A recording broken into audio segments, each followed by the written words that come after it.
қайырлы күн барша тыңдарман қауым. YouTube каналыма тіркеліп қолдау білдіріп кетіңіздер. Күніңізді маңызды істерден бастаңыз.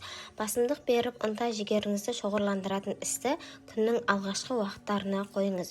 Өйткені адамның миы сергек һәм бойында ынта-жігері, энергиясы толық болатын кезі таңертеңгі сағаттар. Өкініштісі, адамның көбі күннің алғашқы уақытын жеңіл-желпі орындалатын оңай істерге жұмсайды.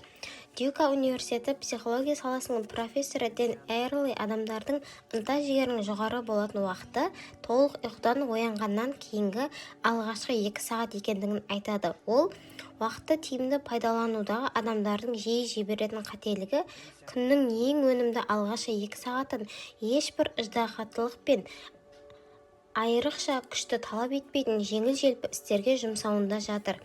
Олар бұл уақытта әлеуметтік желі секілді жеңіл нәрселермен айналысады. Керісінше, мұндай